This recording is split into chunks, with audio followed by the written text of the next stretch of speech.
ଯଦି ଆପଣ ହସ୍ତମୈଥୁନ କରିବାର ଅଭ୍ୟାସ କରିନେଇଥାନ୍ତି, ତେବେ ଆପଣ ଯେତେ ମହିଳାଙ୍କ ସହିତ କରନ୍ତୁ ନା କାହିଁକି, ଶେଷରେ ହସ୍ତମୈଥୁନ କରିକି ହିଁ ସନ୍ତୁଷ୍ଟ ହେବେ। ଯେତେବେଳେ କୌଣସି ପୁରୁଷ ମହିଳାଙ୍କ ନିପଲକୁ ନିଜ ଦାନ୍ତରେ ହାଲକା ହାଲକା କାମୁଡ଼ି ଥାଏ, ତେବେ ମହିଳା ସେତେବେଳେ ସବୁଠାରୁ ଅଧିକ ଉତ୍ତେଜିତ ହୋଇଯାଇଥାଏ।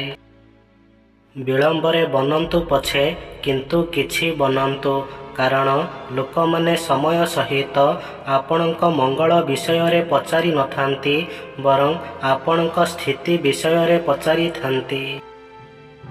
ଯେଉଁ ସମ୍ପର୍କ ମିଛରେ ମିଛରେ ଚାଲିଥାଏ, ତେବେ ସେହି ସମ୍ପର୍କ ନ ଚାଲିବା ବି ବହୁତ ଭଲ ହୋଇଥାଏ।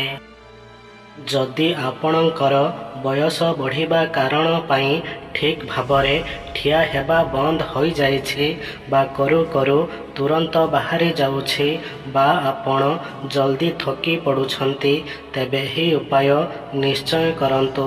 ପ୍ରତିଦିନ ସକାଳ ସନ୍ଧ୍ୟା 2 ଥର ଭଲ କ୍ୱାଲିଟିର ଅଧା ଚାମଚ କଖାରୁ ମଞ୍ଜି ନେଇ ଚୋବାଇ ଚୋବାଇ ଖାଇ ନିଅନ୍ତୁ ଓ ଏହାପରେ ଅଧା ଗ୍ଲାସ ଉଷୁମ କ୍ଷୀର ପିଇ ନିଅନ୍ତୁ। ଏମିତି 30 ଦିନ ଯାଏଁ ସେବନ କରନ୍ତୁ। ଦେଖିବେ ଆପଣଙ୍କ ଷ୍ଟାମିନା ବଢ଼ିବା ସହିତ କରିବାର ସମୟ ମଧ୍ୟ ପୂର୍ବ ଅପେକ୍ଷା ଅଧିକ ବଢ଼ିଯିବ। ସମ୍ପର୍କ ତାଙ୍କ ସହିତ ରଖନ୍ତୁ, ଯିଏ ସମୟ ଆସିବା ଦ୍ୱାରା ସହଯୋଗ ଓ ପ୍ରେମ ଦେଖାଇବେ, ନିଜର ଔକାତ ନୁହେଁ।